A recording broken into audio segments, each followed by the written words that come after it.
This conference will now be recorded. As we all know, pancreas is composed of both exocrine and endocrine parts.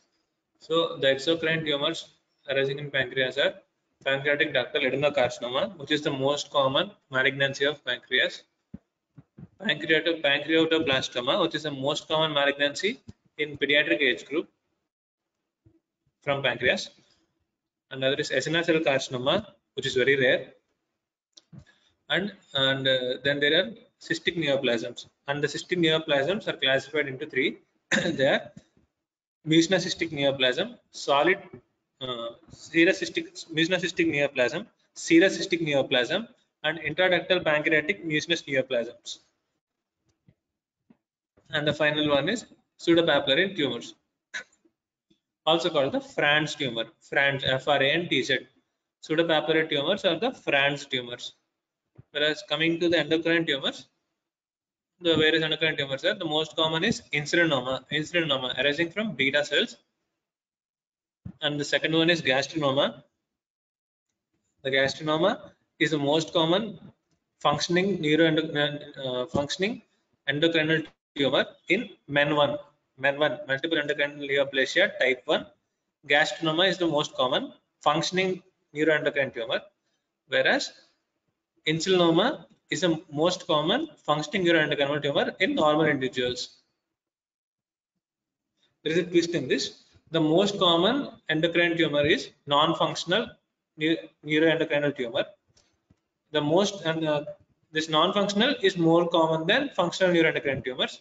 Among functional tumors, insulinoma is more common in normal individuals, and gastrinoma is more common in men1.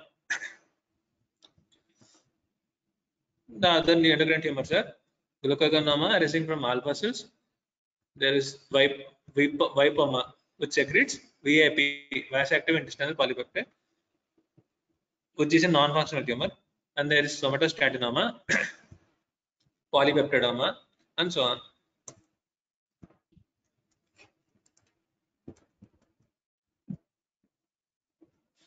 The various risk factors and demographic indicator factors of pancreatic adenocarcinoma. It is the cancer of an old age individual, most commonly in male and common in black ethnicity. Common in the age of 65 to 75 years. It is not affected by alcohol. In certain books, it is given as affected by alcohol. This is one of the tumors which is not affected by alcohol. This is affected by cigarette smoking. The various genetic factors and medical conditions are family history. If two first-degree relatives have with primary cancer, with pancreas cancer, the most common mutation, the most common genetic mutation is BRCA2. BRCA2. Most common genetic mutation is BRCA2. The other symptoms which are associated with CA pancreas are Peutz-Jeghers syndrome. This Peutz-Jeghers syndrome has the highest risk of CA pancreas. If the patient has Peutz-Jeghers syndrome, he is at the risk of having pancreas. He's at a 100 times risk of having pancreatic cancer. There is familial multiple myeloma mole syndrome. There is FAP, familial adenomatous polyposis. There is ataxia telangiectasia, HNPCC, chronic pancreatitis, and hereditary pancreatitis. The last is given as diabetes mellitus. It is not a risk factor. A new onset diabetic mellitus in a patient older than 65 years, you need to suspect pancreatic carcinoma. A new onset diabetes mellitus in a patient older than 60 years, you need to suspect pancreatic carcinoma.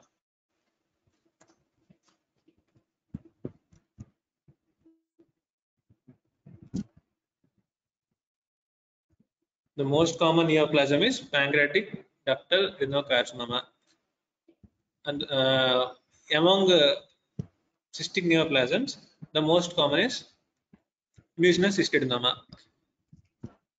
The other remaining two are serous cystadenoma and intraductal pancreatic mucinous neoplasm. This MCN, mucinous cystic neoplasm, is seen in perimenopausal women. It is common in the pancreatic body and tail It can contain ovarian stroma, and it can be treated with a local resection. It can be treated with a local resection. Contrary to this, intraductal pancreatic mucinous neoplasm, it is further divided into three types. One is branch duct neoplasm, the other is main duct neoplasm, the other is mixed duct neoplasm. As the name suggests, main duct. There is duct of Wilson. The main duct of pancreas is duct of Wilson, and there are multiple branches arising from the duct of Wilson. If the neoplasm arises from the main duct, it is main duct type. If it arises from the side duct, it is side duct or branch duct type. If it arises from both ducts, it is mixed duct type. Between branch duct and main duct neoplasm, branch duct is less benign compared to main duct, and it can be treated with the local resection. Whereas main duct neoplasm is more likely to be multifocal, which can be called as a field defect. Field defect means that if there is malignancy in one side of pancreas, there is chance of multifocality in other side of pancreas. This is called field defect. This field defect is common in main duct IPMN. So main duct IPMN might need a near total or total pancreatectomy. A near total or total pancreatectomy. And the other is serous cystic neoplasm. In this, the main duct the mucinous cystic neoplasm and IPMN have the risk of becoming a malignancy, whereas the risk of becoming a malignancy in serous cystic neoplasm is very minimal, less than 0.1%. Serous cystic neoplasm is nothing but serous cystic neoplasm is another cystic neoplasm which is filled with serous fluid and is positive for collagen. The risk for carcinoma is less than 0.1%, and it is more common in the head of pancreas.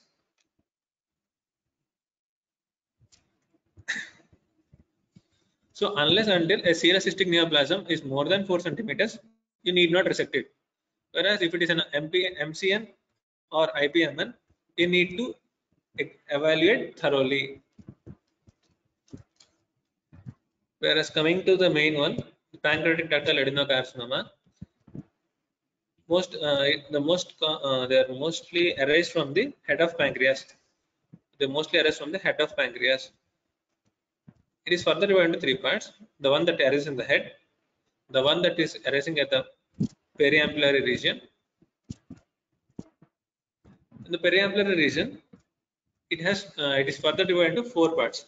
One is pancreatic head of pancreas, carcinoid head of pancreas, ampulla of Vater, duodenum, and common bile duct. Because ampulla is a junction for CBD and MPD, which opens into the duodenum and is adjacent to the head of pancreas. So periampullary malignancies include carcinoma of head of pancreas, distal bile duct carcinoma, duodenal carcinoma, and carcinoma at ampulla of Vater. Of these, the most common is head of pancreas, whereas the malignancy with best prognosis duodenal carcinoma. Most common is head of pancreatic carcinoma, whereas the carcinoma with best prognosis is duodenal carcinoma.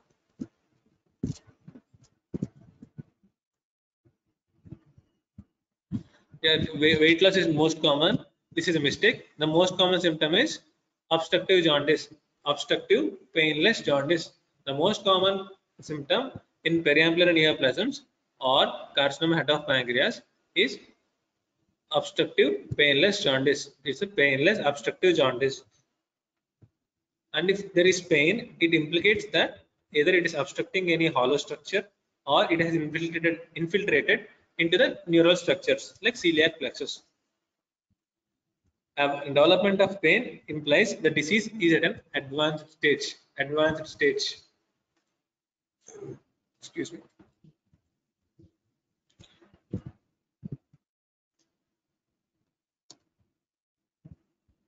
and there is anorexia and weakness. There is new onset diabetes. There is pruritus. The patient also has dark urine and pale stools with steatorrhea. And as per Courvoisier's law, the gallbladder is enlarged. Everyone know what the Courvoisier law is. Here the spelling is wrong. The spelling is wrong in here. Courvoisier's law states that in a patient with painless obstructive jaundice and with palpable gallbladder, the cause is seldom due to stones. The cause of a distended gallbladder in a patient with painless obstructive jaundice, the cause is seldom stones.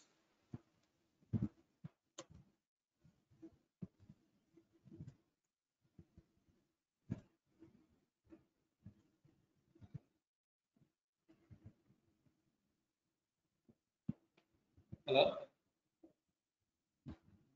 Hello? Chapter.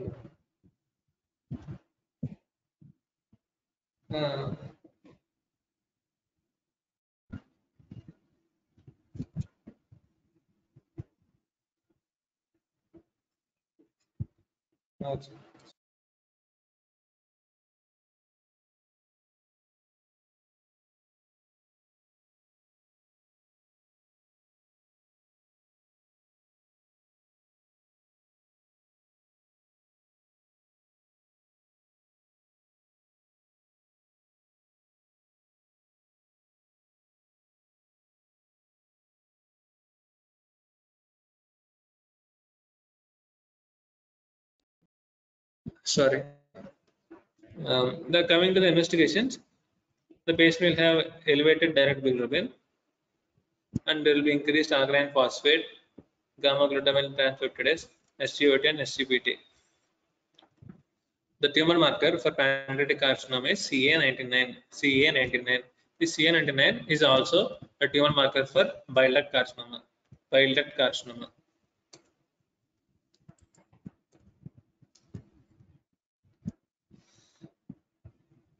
You need not have a biopsy. You don't need a biopsy in case of pancreatic cancer. We can go with the CECT findings. The CECT findings, which confirms the diagnosis of pancreatic carcinoma, is sufficient. You don't need a biopsy. Biopsy is not needed. Biopsy is not needed in case of pancreatic carcinoma. A CECT is sufficient. This is an endoscopic image of periampullary tumor. This is an endoscopic ultrasound image.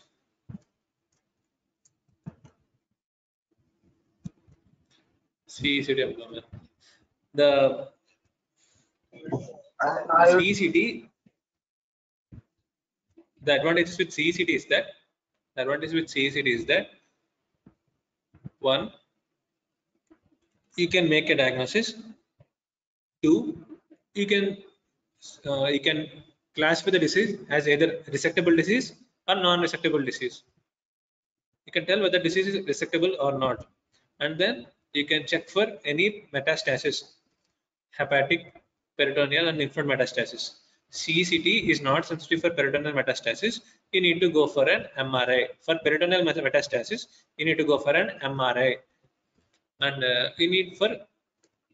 and also CECT gives information about encasement of superior mesenteric vessels, hepatic and celiac vessels. The most important vessels to be assessed during CA pancreas evaluation are superior mesenteric, hepatic artery, and celiac vessel and celiac artery. If any of these arteries involved and if they can't be reconstructed, the disease can be called as unresectable disease. This is a CT image demonstrating pancreatic carcinoma. What you need to look for in a CT of pancreas is if there is obliteration of any fat planes, if there is infiltration of the surrounding structures, if there is encasement or abutment or involvement of the surrounding vessels, if there is any local atrophy of distal pancreatic tissue, All these you need to evaluate in a CECT.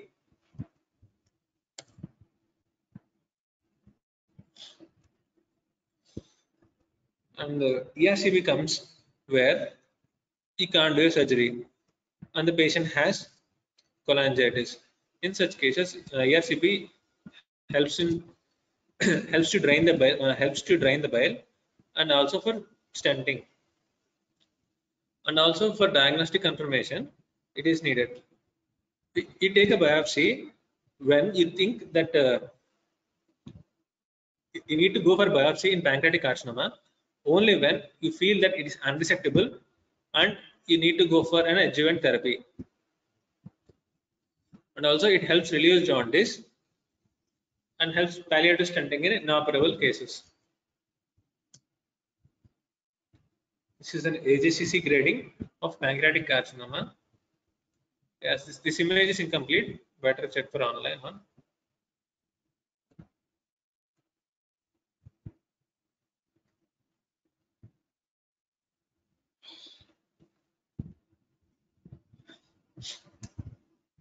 As this is an retroperitoneal structure, by the time of diagnosis, the carcinoma has spread to most of the tissues. So more than 85% are not resectable. That's why more than 85% are not resectable. Also, coming in terms of resectability, carcinoma of head of pancreas is more resectable than carcinoma of tail or body of pancreas, because carcinoma head of pancreas presents earlier than carcinoma of body and tail of pancreas. And resectability is assessed by hepatic and peritoneal metastasis, lymph node metastasis, which is not regional lymph node, distant lymph node metastasis, and engagement or involvement of major vessels. If any of this is present, you can't resect that, you can't resect, or you should not resect such a case.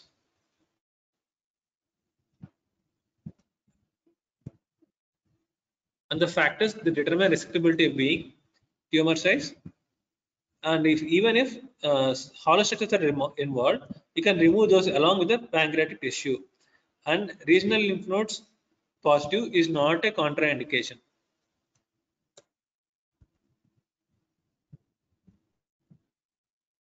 The surgical treatment for CA head of pancreas or periampullary tumor is Whipple's procedure. Whipple's procedure. It involves removing of head of pancreas with 3 anastomosis. Head of pancreas along with duodenum, removing of head of pancreas along with duodenum, and then followed by 3 anastomosis being pancreaticojejunostomy, hepaticojejunostomy, gastrojejunostomy. In that order: pancreaticojejunostomy, hepaticojejunostomy, and gastrojejunostomy. In that order. This is Whipple's procedure. We remove head and neck of pancreas, the C loop of duodenum, distal stomach, proximal jejunum, lower end of common bile duct, gallbladder, and the regional lymph nodes. These are the structures that are removed.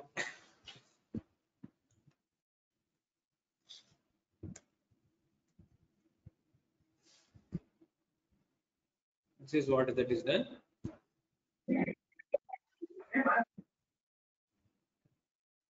Hepaticojejunostomy, pancreaticojejunostomy, and gastrojejunostomy.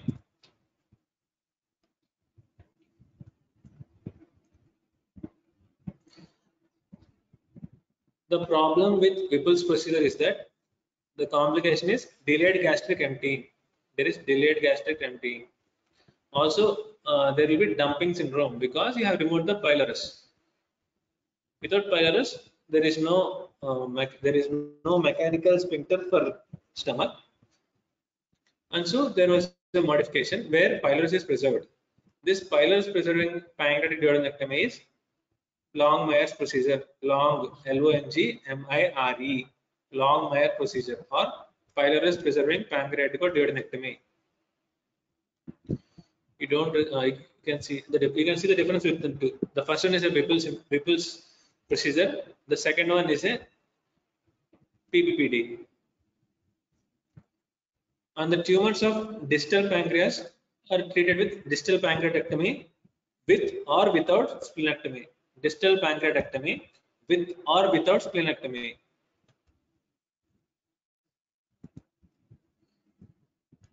Prior to posting for surgery, you need to improve the nutritional, you need to prepare the nutritional status of the patient. You need a close post-operative monitoring.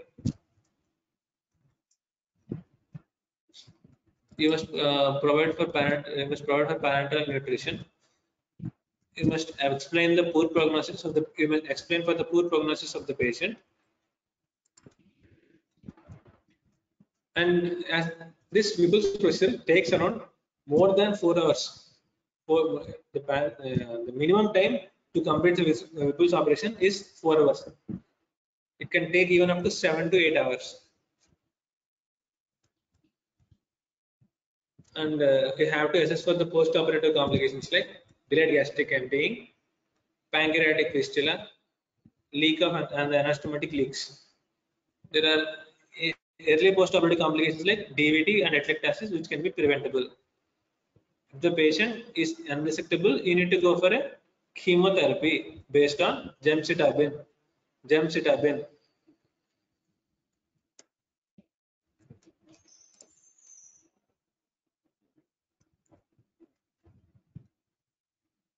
This is the palliative therapy where you relieve the jaundice and treat biliary sepsis either by surgical bypass or ERCP or stent placed by ERCP or percutaneous transhepatic biliary drainage.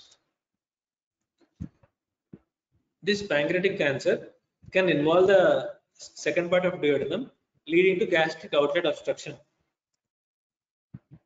This can be treated with a gastroenterostomy or an expandable duodenal stent. If it has involved the celiac plexus, the patient will have severe pain, and the treatment would be ultrasound guided or CT guided or MRI guided celiac plexus block, either with alcohol or an anesthetic drug, either by alcohol or anesthetic drug, of which alcohol is the most potent.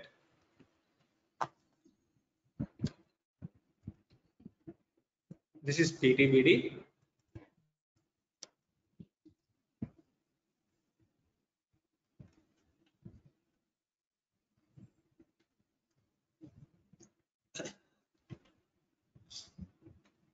And other palliative measures being, you need to replace for enzymes. As few patients progress from chronic pancreatitis to malignancy, you need to supplement for the enzymes. And as this patient will have diabetes, you need to maintain a euglycemic state, normal glycemic state. And external beam radiotherapy is not useful because one, pancreas is the retroperitoneal structure, and two, there are many hollow structures in front of the pancreas, which, if exposed to radiation, can cause vomiting and devastating complications like necrosis. So, radiation therapy is not advised.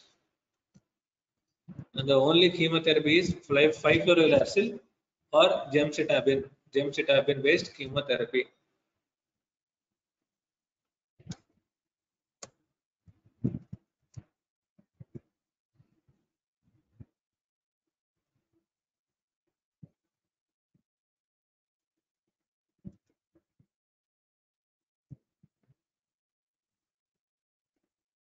This is called the chevron incision or three-top incision. The answers one is the chevron incision, chevron, CHEVRON, chevron incision, or the three-top incision, whereas the middle one is the midline incision. Any of the incision can be used. Better go for a chevron incision, which allows for better visualization. And unlike any surgeries where laparoscopy is better than open surgeries, Whipple's is better done by open surgery.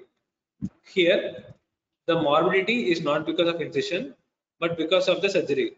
So it is better to go for an open surgery rather than go for an laparoscopic surgery.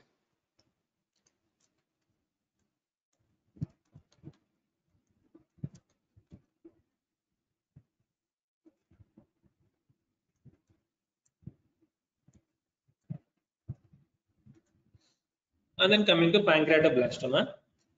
Pancreatoblastoma is a tumor of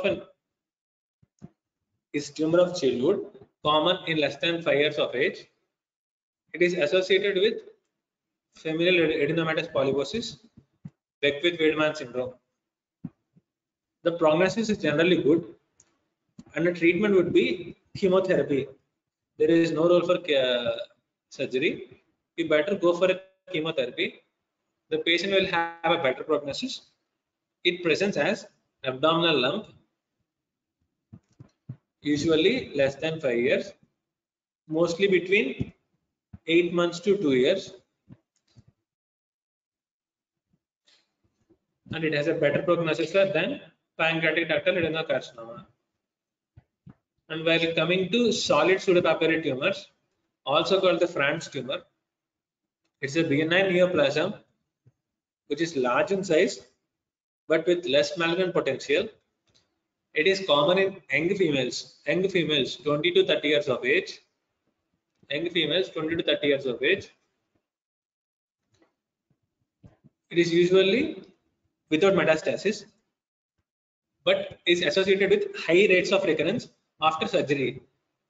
85% of the tumors might recur after surgery, and the second surgery is also not life-threatening. But if this tumor has involvement of lymph nodes, it is associated with a worse prognosis. Either if it involves lymphatic tissue or if there is vascular invasion, this Franz tumor is associated with a very bad prognosis.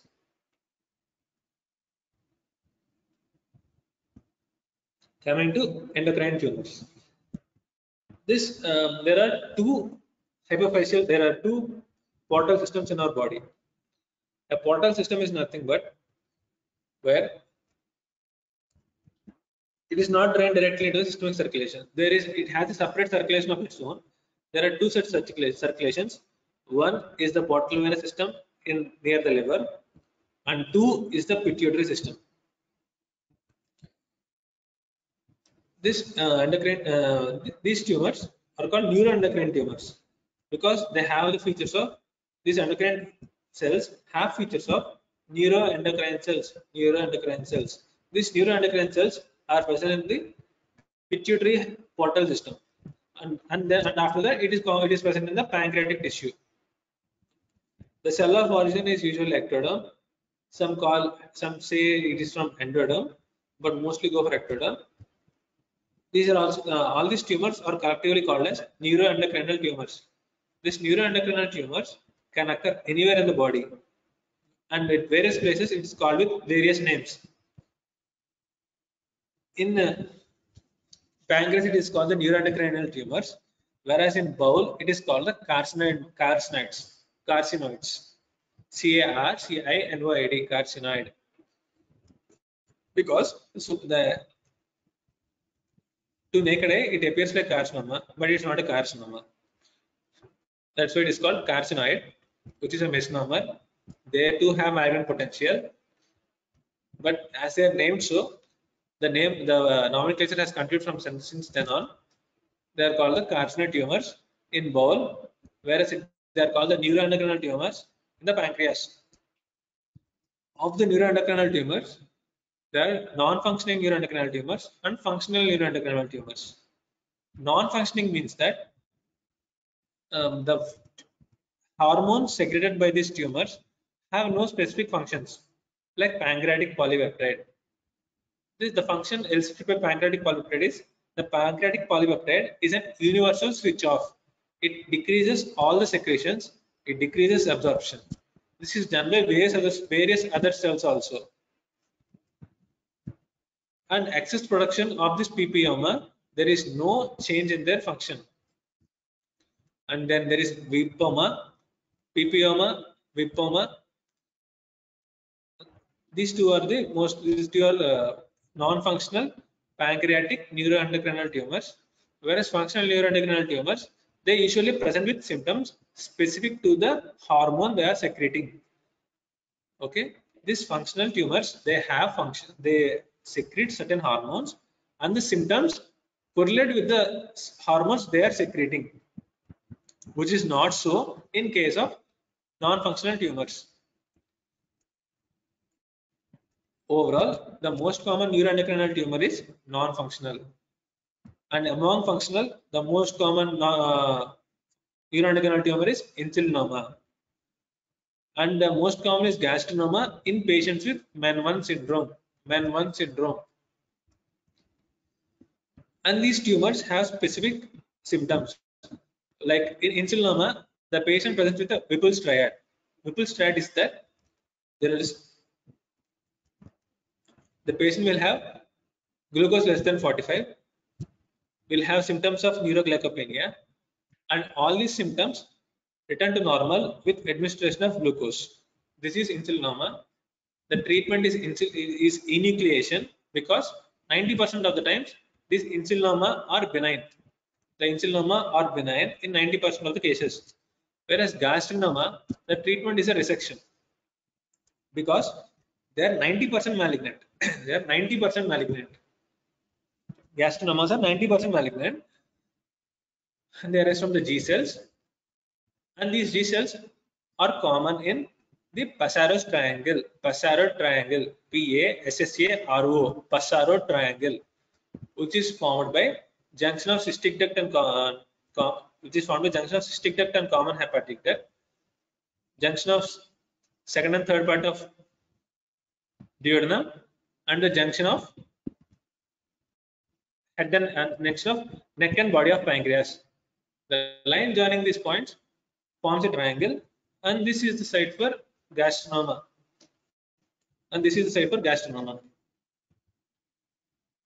The treatment would be a wide local excision, followed by glucagonoma arising from the alpha cells. It has the characteristic symptoms are diabetes, depression, dermatitis, and DVT. Diabetes, depression, dermatitis, and DVT. And the characteristic of glucagonoma is necrolytic migratory necrolytic erythema. Migrating necrolytic erythema. This glucagonoma is usually this insulinoma and gastrinoma are smaller tumors. They rarely grow more than 2 centimeters. Whereas glucagonoma, vipomas, and somatostatinomas, glucogama, vipoma, and ppiomas, they are usually more than 5 centimeters of size. So they might need a near total or subtotal or total pancreatectomy. A near total or subtotal total pancreatectomy. And coming to vipoma, it is also called WDHA syndrome. WDHA syndrome. The function of vipoma is that it encourages excretion of water. It decreases absorption of water and excretion of water.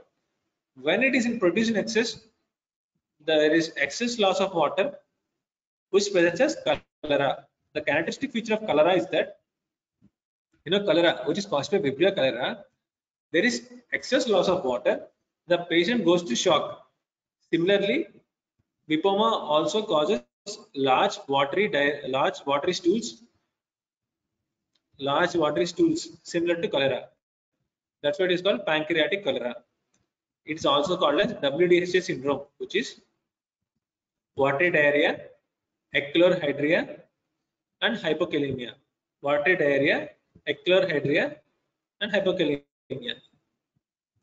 It is also called Werner-Morrison syndrome. The treatment is again near total or subtotal pancreatectomy.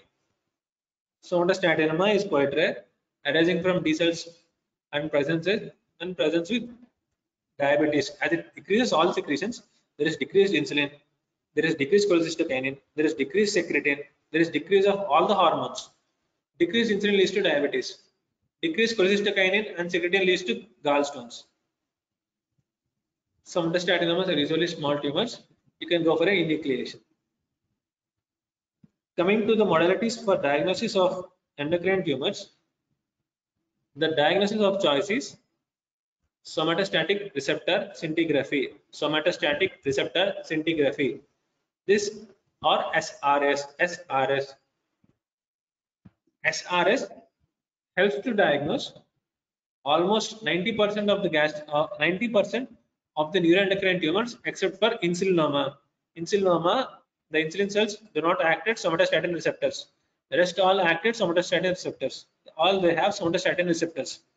That's why somatostatin receptor scintigraphy is best to diagnose all the pancreatic neuroendocrine tumors except for insulinoma.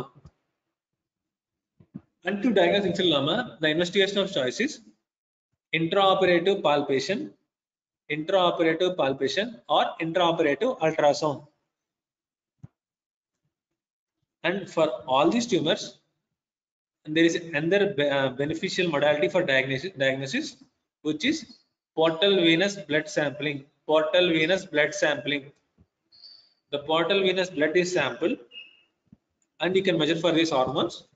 And if they are elevated, you can make a diagnosis of these neuroendocrine tumors. So I'm telling you again, to diagnose all the pancreatic neuroendocrine tumors except insulinoma, the best is somatostatic receptor scintigraphy.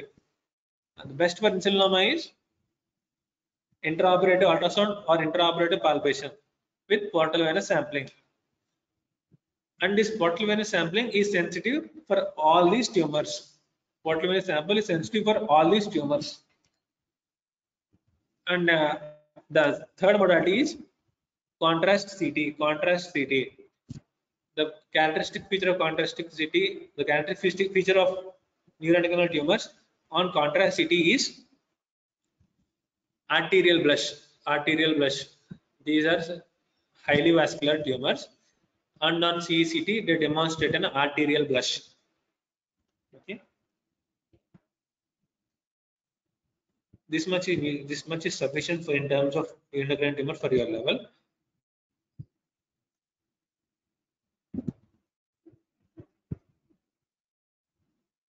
Okay, that's it for today. See ya.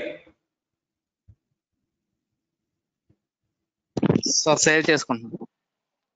Attendance పంపించాను ఓకేనా? Sir okay, have a nice day.